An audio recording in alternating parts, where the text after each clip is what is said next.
Wali Kota Solo yang juga putra pertama Presiden Jokowi, Gibran Rakabuming Raka, makin menguat menjadi salah satu sosok potensial cawapres Prabowo Subianto di Pilpres 2024. Sejumlah kelompok relawan dan pengurus cabang partai politik tiba-tiba bermunculan menyuarakan Gibran menjadi cawapres pendamping Prabowo. Padahal usia Gibran belum memenuhi aturan, Mahkamah Konstitusi baru akan memutuskan batas usia capres-cawapres Senin pekan depan. Dan sore ini kita akan membahasnya dengan beberapa narasumber yang ada di studio dan juga bergabung melalui sambungan virtual. Ada politisi senior PDI Perjuangan, Panda Nababan, selamat malam. Selamat malam. Opung Panda.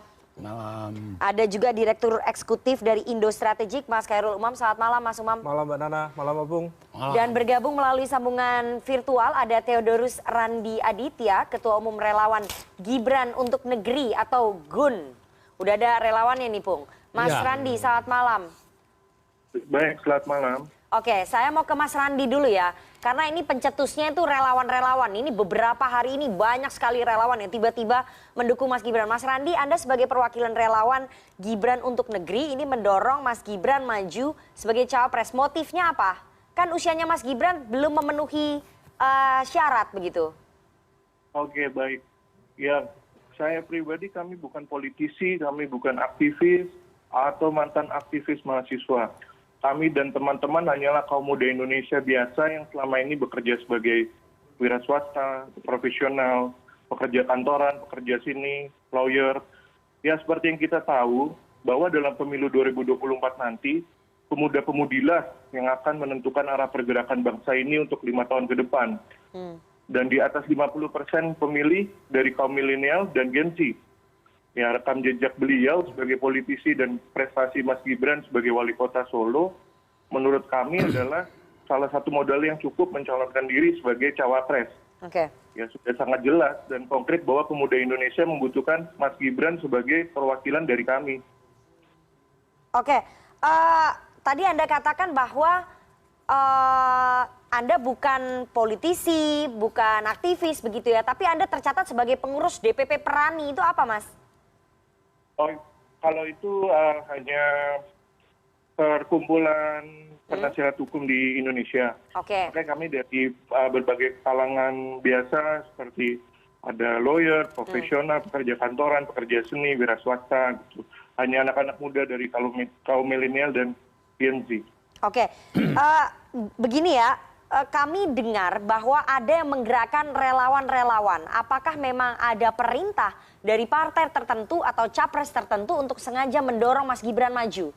Karena ini terstruktur nih, tiba-tiba banyak sekali relawan-relawan bermunculan, relawan yang sebelumnya belum ada, terus kemudian tiba-tiba mendeklarasikan Mas Gibran. Oke, baik.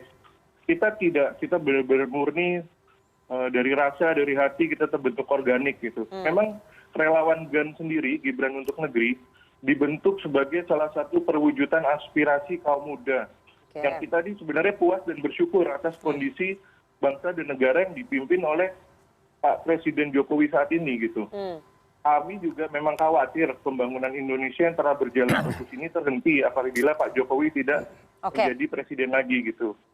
Indonesia sebenarnya menurut kami juga baik, Pak Jokowi. Nah, sosok Gibran inilah dengan kompetensi, prestasi, sikap dan kesederhanaan adalah perwujudan dari Pak Jokowi juga gitu. Oke, Gibran adalah the next Jokowi menurut kami. Oke, gitu. jadi menurut para pemuda yang kaum milenials ini yang tadi Anda katakan bahwa yang bisa melanjutkan pembangunannya Pak Jokowi hanya anaknya Pak Jokowi ya, di antara sekian banyak pemuda di Republik ini, begitu ya?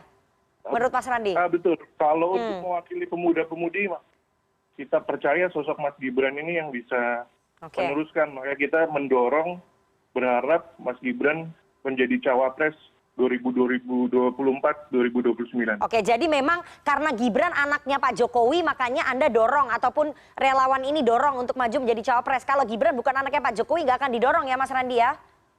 Wah, bukan seperti itu juga. Pada dasarnya memang... Tadi kan Anda katakan bahwa ini Gibran the next Jokowi karena Gibran anaknya Pak Jokowi. Pertanyaan saya simpel, jawab saja kalau Gibran anaknya Pak Jokowi memang akan didorong. Kalau Gibran bukan anaknya Pak Jokowi tidak akan didorong, begitu ya?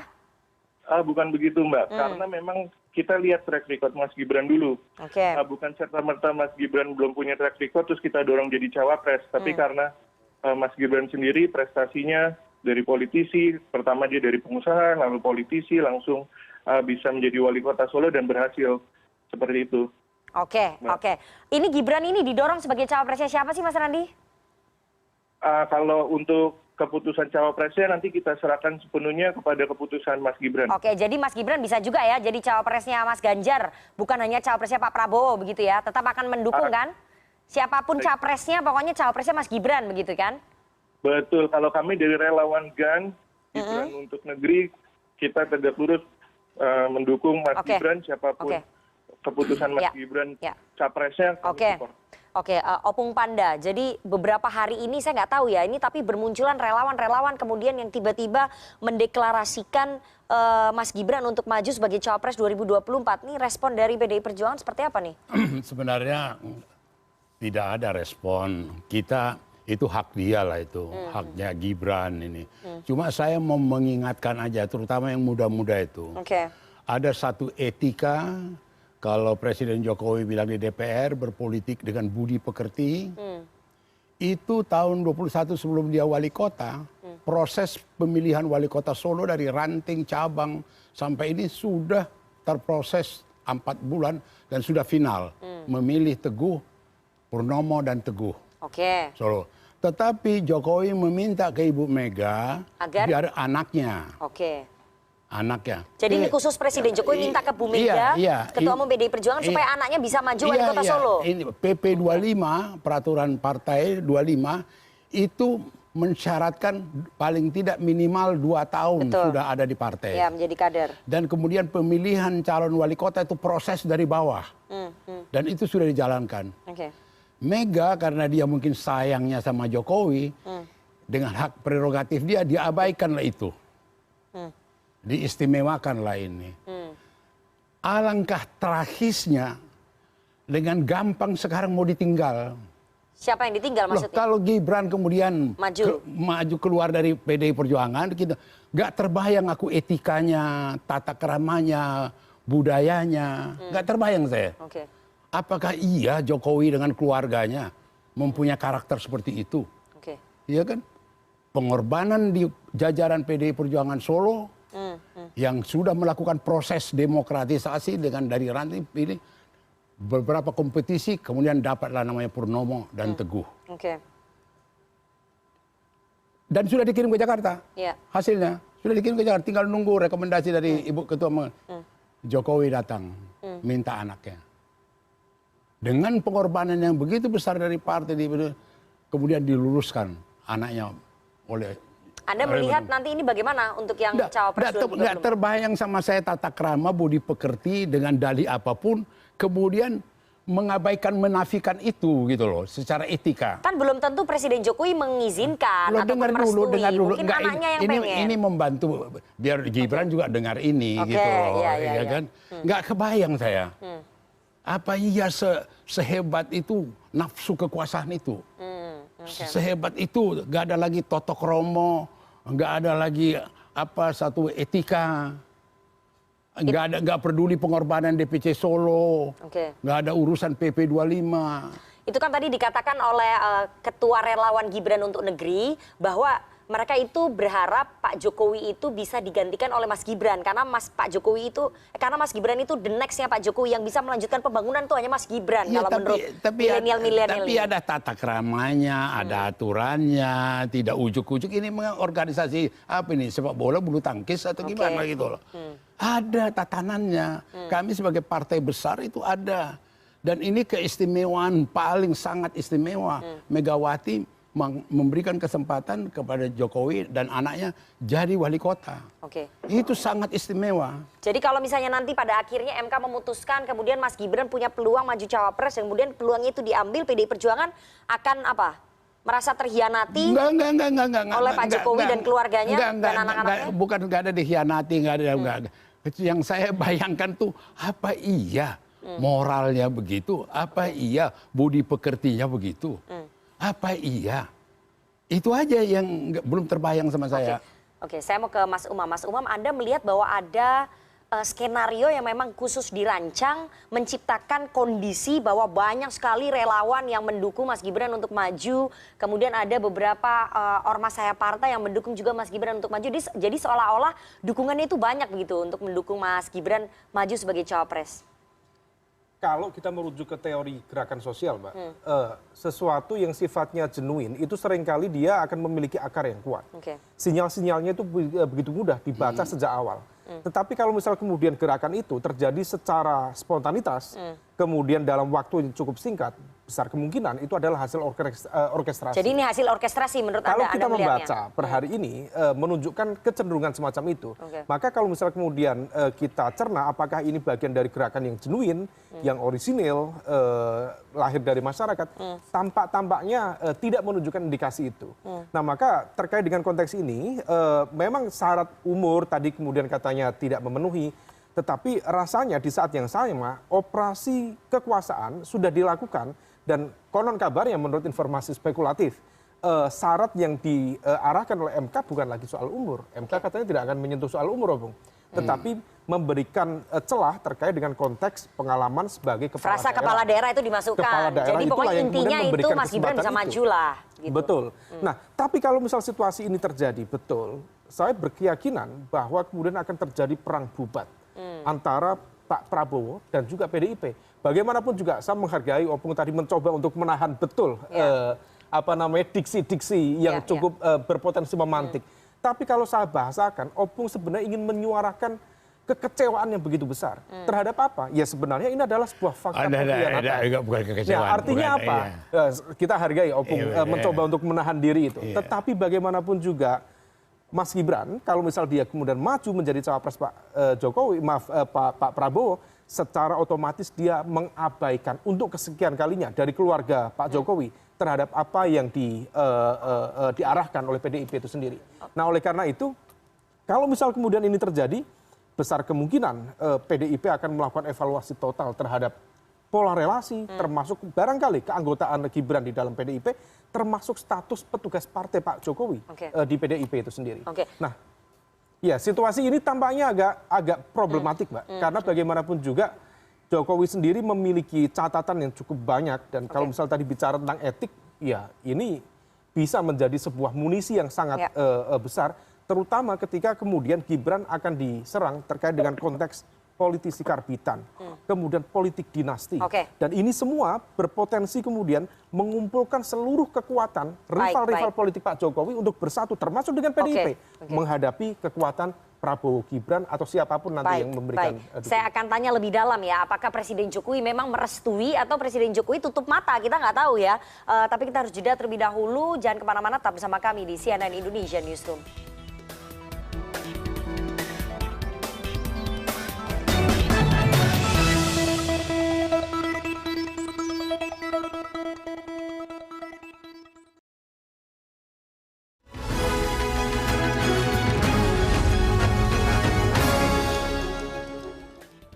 Terima kasih Anda masih bersama kami di CNN Indonesia Newsroom dan kita akan lanjutkan perbincangan kita dengan para narasumber ya. Saya mungkin mau ke Mas Randi lagi ya. Mas Randi, ini kalau misalnya nanti ternyata MK tidak meloloskan begitu. Nah ini bagaimana nih? Tapi kayaknya kemungkinannya kecil ya, sepertinya kalau dibilang tadi oleh Mas Umam, MK kemungkinan besar akan meloloskan. Tapi kalau MK tidak meloloskan, apa rencananya dari relawan Gibran untuk negeri ini? Oke, baik. Kita negara hukum, kita hormati, kita hargai semua keputusan MK nantinya. Tapi kami dari kaum orang biasa, dari kaum relawan, kita berharap MK mempertimbangkan juga aspirasi-aspirasi dari seluruh anggota masyarakat di Indonesia. Oke, sekali lagi ini apakah kemudian relawan-relawan ini ataupun masyarakat biasa, anak-anak muda ini tidak merasa bahwa ini akan menciptakan politik dinasti ke depannya, Mas Randi? Karena Presiden Jokowi masih berkuasa, terus kemudian anaknya tiba-tiba lolos di MK, bisa maju menjadi cawapres. Ini tidak khawatir ya, malah justru merusak citranya Pak Jokowi ya, menciptakan politik dinasti? Oke, jika ditunjuk langsung sebagai menteri atau lainnya, mungkin itu dinasti. Tapi kan ini semua kembali lagi keputusan seluruh masyarakat Indonesia ya. Dan lebih lagi hari ini saya melihat bahwa mayoritas rakyat Indonesia membutuhkan pemimpin muda yang kreatif, visioner, tidak bertele-tele. Yang terpenting gitu. Mayoritas itu dari mana datanya, Mas Randi? Anda punya datanya nggak mayoritas? Kita bicara statistik nih, Anda punya datanya nggak mayoritas? Iya, jadi kalau mayoritas pemilihan nanti di atas 50% kan kaum milenial dan Gen Z. Terus? Belum ada menurut kami yang mewakili, dan sosok itu jatuh kepada Mas Gibran seperti itu, Mbak. Oke, itu menurut Anda, belum tentu dengan masyarakat lain ataupun Gen Z lain berpendapat sama. Jadi Anda nggak bisa tuh klaim mayoritas masyarakat. Saya tahan dulu ya Mas Randi ya, saya mau ke Opung. Opung, bagaimana kemudian PDI Perjuangan melihat kalau misalnya nanti Gibran akhirnya memutuskan maju menjadi cawapresnya Pak Prabowo? Apakah ada langkah tegas yang akan dilakukan, pemecatan, atau mungkin ya seperti ada dulu kan Pak JK maju, kemudian dari Partai Golkar. Kita udah banyak contoh ya, bagaimana Budiman Sujatmiko itu pengkhianat, kemudian dipecat. Ini juga nanti kalau keluar, kalau misalnya maju, ya kalau dia maju di luar daripada kebijakan daripada Partai PDI Perjuangan, ya dipecat. Itu bukan karena Gibran atau siapa, atau jangan pula dibilang kita anti anak muda. Tidak, memang rule-nya. Partai ini memang begitu. Contoh yang terakhir Budiman dipecat gitu loh. Jadi itu satu hal yang lazim. Tapi walaupun mungkin tidak populer yang saya sampaikan ini, dan juga terhadap relawan-relawan itu, saya nggak tahu ya, apakah nggak penting kita berpolitik itu dengan budi pekerti? Apakah tidak penting kita berpolitik itu dengan tata krama? Apakah kemudian kita dengan dalih anak muda dan segala, kemudian kita menghalalkan semua cara? Apa iya? Dan kemudian tak peduli dengan partai yang membesarkan dia. Tak ada urusan yang memberikan fasilitas kepada dia. Dan menjadikan Gibran menjadi diperhitungkan, menjadi wali kota yang kemudian itu. Tak ada urusan dengan PDI Perjuangan. Saya mendengar ada kekecewaan nih dari Opung sebagai politisi PDI Perjuangan. Bukan kecewa. Saya, kalau yang konyol-konyol, partai ini sudah banyak pengalaman. Tapi gitu bahwa menciptakan Pak Jokowi dari wali kota, gubernur, presiden, anak mantunya dikasih tiket untuk maju pilkada, itu kan semua berkat PDI Perjuangan. Jadi ada kekecewaan nggak dari PDI Perjuangan? Enggak juga. Kalau ada yang berkhianat nggak kecewa? Enggak, kenapa kecewa gitu loh. Toh masih banyak kader-kader yang lain. Gitu. Cuma mau kita beritahukan pendidikan berpolitik di Republik ini adalah tata krama, adalah budi pekerti, adalah aturan main yang beradab gitu loh. Itu aja. Kalau kemudian gebah uyah begitu, oh ternyata begitu rupanya keluarga Jokowi. Oh ternyata begitu kelakuannya. Oh ternyata haus kekuasaan rupanya. Oh ternyata ini. Masyarakat bisa menilai. Tapi saya percaya dalam urusan yang terakhir ini, Gibran, Jokowi akan betul-betul nakter. Jokowi akan betul-betul punya pikiran yang rasional gitu loh. Anda masih percaya ya Pak Jokowi akan menjaga itu sebagai legacy terakhirnya? Anda masih percaya itu ya? Ada etika, ada budaya, ada moralitas. Ya, bukan gua mengamang idealisme. Apakah dalam hal ini tidak dirasakan oleh Jokowi pribadi? Bagaimana dia betul-betul diapakan oleh PDI Perjuangan? Bayangkan Teguh sama Purnomo sudah terpilih Solo, dicoret Mega untuk anaknya. Nggak ada arti itu. Pengorbanan itu nggak ada arti. Karena dianggap itu haknya. Karena anak presiden. Ya Allah ya Rabbi gitu loh. Tapi kan untuk menguji karakter seseorang berikanlah dia kekuasaan, Opung. Dan sampai pada titik ini udah dikasih kekuasaan wali kota pada usia yang begitu, wajar dong. Kan ingin memperpanjang mungkin. Ingin lebih panjang. Ya, mau jadi langsung wapres. Ya silakanlah. Tapi prosedur di partai tidak begitu. Gitu loh. Jadi PDI Perjuangan udah siap ya kalau misalnya nanti head to head, semisalnya Gibran maju sebagai cawapres. Jadi paling kalau masih misalnya terjadi Gibran keluar dari PDI Perjuangan bergabung dengan Wapres, aku cuma berdoa, ya Tuhan maafkanlah karena dia tidak tahu apa yang dia lakukan. Ini saya nggak tahu nih saya mau ngomong apa nih. Doanya Nabi Muhammad ketika berada di Taif gitu. Oh itu ya, itu Opung Panda loh yang mengucapkan itu. Jadi itu sudah speechless, itu udah kekecewaan tingkat dewa gitu. Kekecewaan besar. Tingkat tinggi itu. Iya betul. Jadi kalau misal tadi dibahasakan dari Opung Panda, sebenarnya Opung Panda ingin menyampaikan kalau sampai Gibran kemudian menjadi cawapres dari Prabowo, maka Gibran dan keluarga Pak Jokowi tidak bermoral. Gibran dan keluarga Pak Jokowi tidak tahu balas budi, tidak tahu etika. Clear. Kalau misal kemudian itu dibahasakan tidak kekecewaan, saya pikirin adalah sebuah kekecewaan.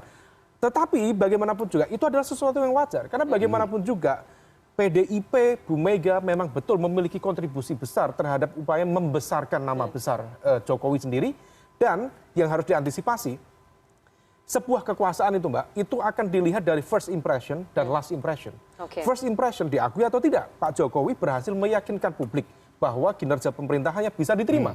Setidaknya terbukti dia terpilih lagi, approval rate-nya juga relatif terjaga. Tetapi kalau misal kemudian bicara last impression, dan itu biasanya akan melekat di masyarakat. Ketika kemudian dia seolah memberikan ruang bagi anaknya untuk maju dengan cara-cara yang seolah ini agak dipaksakan, ini karbitan, maka itu yang berpotensi kemudian menempel. Sekaligus tadi menjadi munisi politik yang sangat efektif. Bukan hanya untuk mendelegitimasi pasangan Prabowo Gibran, tetapi juga kredibilitas pemerintah Pak Jokowi. Saya mau tanya ya, dengan resep Prabowo Gibran ini memang bisa jaminan ya menang kontestasi Pilpres? Kan ada sentimen mungkin ya di kelas menengah berpendidikan yang mungkin tidak sama dengan pemikirannya Mas Randi dan teman-temannya ini. Iya, kalau misal terkait itu Mbak, memang kalau misal kita bicara elektabilitas, basis dari survei, di beberapa simulasi nama Prabowo dengan Gibran masih memungkinkan untuk menang. Tetapi bukan berarti dia di posisi tertinggi. Ketika Pak Prabowo misalnya disimulasikan dengan Khofifah Indar Parawansa, disimulasikan dengan AHY, Ketum Demokrat, relatif lebih tinggi. Dibandingkan dengan Prabowo Gibran ya? Dibandingkan dengan Prabowo Gibran. Tetapi rasanya Pak Prabowo memiliki sebuah keyakinan bahwa dengan bersama Pak Jokowi dan menempatkan Gibran sebagai wakilnya, maka Pak Jokowi akan all out. All out dengan segala cara. Bukan hanya dengan langkah-langkah politik, tetapi juga barangkali dengan instrumen kekuasaan yang tidak terlihat. Yang kemudian itu barangkali ada juga semacam inferiority complex dalam diri Pak Prabowo. Dia kalah 2 kali di Pilpres 2014. Jadi apapun harus dilakukan 2019, ya. Dan kalau misal kemudian dia tidak menurut dengan apa yang disampaikan Pak Jokowi, strategi yang dia tawarkan, bisa saja kemudian dia kelumat. Nah, hal-hal semacam itu yang tampaknya masih menghantui Pak Prabowo. Sehingga kemudian ketika ada opsi ini, kemudian sudah diusahakan di judicial review, kalau misal kemudian sampai tidak diambil oleh Pak Prabowo, itu juga akan menjadi bumerang tersendiri untuk Pak Prabowo. Maka di situasi ini yang tampaknya masih cukup riskan, tetapi kalau sampai MK mengeluarkan putusan, memberikan celah bagi Gibran untuk maju, besar kemungkinan 99% pasti akan maju ya? Akan diberikan kepada Gibran sebagai karpet merah menjadi cawapres Prabowo Subianto. Oke, PDI Perjuangan sudah siap ya kehilangan kader terbaiknya ini, petugas partai terbaiknya loh. Karena kan ini apakah kemudian ketika Gibran maju sebagai cawapres itu akan mempengaruhi statusnya Pak Jokowi di PDI Perjuangan?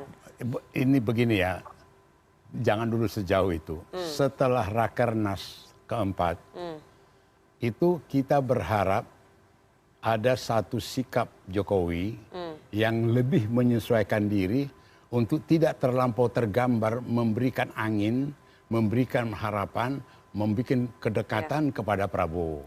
Dia lebih disiplin lagi lah. Ya. Ternyata? Ya, bukan ternyata, kita harapkan. Kita harapkan. Dan maka itu melihat karakternya Jokowi, saya cukup banyak bergaul di awal-awal kekuasaannya, banyak saya berdiskusi dengan dia. Saya yakin dia tahu menghormati, dia tahu etika, dia sangat punya ketulusan, apalagi terhadap orang yang mempunyai budi besar kepada dia. Pertanyaan saya, apakah dia bisa mengontrol anak-anaknya? Apanya? Apakah Presiden Jokowi bisa mengontrol anak-anaknya untuk mengikuti keinginan dia untuk dong. tidak bisa maju? Jadi gini ya, bisa mengontrol gini ya. Jadi setelah anaknya ini Gibran pulang dari Singapura, bapaknya meminta dia supaya latihan magang dulu di perusahaan furniture di Solo, 1 bulan. Kemudian dia nggak cocok, dia mau bikin catering. Nah kemudian begitu dia punya catering, ajarannya, nasihatnya siapa? Jokowi kepada Gibran, jangan ambil catering dari pemerintah. Kalau ada kondangan, kalau ada apa. Dan di situ dia disiplin. Itu baru periode pertama kan? Bukan, enggak sih ini Gibran. Iya, ini periode pertama kan? Periode pertama maksudnya? Ini waktu periode pertamanya Pak Jokowi. Tahun 2021, iya. 2021 sudah periode kedua. Udah periode kedua. Kan sudah jadi wali kota itu, Opung. Iya, enggak waktu dia belum wali kota. Tadi kan soalnya kontrol bapaknya gitu loh. Ini the true story. Kemudian karena dia tidak mau lagi magang di situ, dia bikin catering. Catering dikasih tahu sama dengan sikap Bapak, jangan ambil order-order dari pemerintah. Jadi kesimpulannya apa nih, Bung? Artinya Jokowi punya kemampuan mengatur anaknya. Pada saat ada yang miss juga, Bung. Memang bagaimanapun juga kekuasaan itu sesuatu yang membuat kita, manusia pada umumnya, ya akan kembali ke situ, tertarik. Kalau misal dulu Pak Jokowi mengatakan anak saya tidak ada yang suka kekuasaan, tidak ada yang suka politik. Dan tidak akan terjun ke politik, tidak itu 2019. Fakta semuanya terjun ke politik. Bung, ada 3 orang yang sudah menjadi bagian dari kekuasaan politik. Tapi dia nggak pernah dia ngomong begitu. Pernah. Nggak bahwa anaknya tidak di politik. Ada pernyataan dari Presiden Jokowi. Pernyataan resmi di 2015, kemudian diulang lagi 2018. Fakta politik. Saya belum dengar. Ya, nanti mungkin kita bisa kasih tahu Opung, tapi sayangnya waktu kita udah habis nih. Jadi nanti kita tunggu hari Senin besok tanggal 16 Oktober 2023, Mahkamah Konstitusi 9 hakim MK akan memutuskan, salah satunya adalah memutuskan nasib demokrasi di Republik ini akan seperti apa. Apakah kemudian akan memberikan tiket untuk supaya seorang Gibran Rakabuming Raka bisa maju sebagai kandidat cawapres. Tunggu dulu sebelum kamu tutup ya. Sebelum kamu tutup, saya cuma sampaikan pesan. Sebentar nih. Saya cuma sampaikan pesan kepada Mas Jokowi yang di awal kekuasaannya saya banyak terlibat, temannya dia berdiskusi. Saya cuma lihat sama dia harapanku dan keyakinanku masih dia menjaga etika. Masih dia menjaga budi pekerti. Masih dia tahu berterima kasih, menghormati orang yang berjasa kepada dirinya. Itu aja. Baik. Itu harapannya Opung. Semoga ekspresi kecintaan besar dari Opung Panda kepada Pak Jokowi. Tapi harapan semoga menjadi kenyataan. Karena kadang harapan tidak sesuai dengan kenyataan nih, Pung. Kita harus bersiap untuk kemungkinan yang terburuk untuk demokrasi kita nanti. Nanti kita akan lihat bagaimana Mahkamah Konstitusi 16 Oktober 2023 akan memutuskan soal batas usia capres-cawapres yang akan menjadi penentu apakah putra Presiden Jokowi Gibran Rakabuming Raka bisa maju menjadi cawapres. Terima kasih sekali para narasumber yang hadir. Ada politisi senior PDI Perjuangan Opung Pandanababan, kemudian Direktur Eksekutif Indo Strategik Mas Khairul Umam, dan juga Ketua Umum Gibran untuk Negeri Theodorus Randi Aditya. Terima kasih Mas Randi sudah bergabung.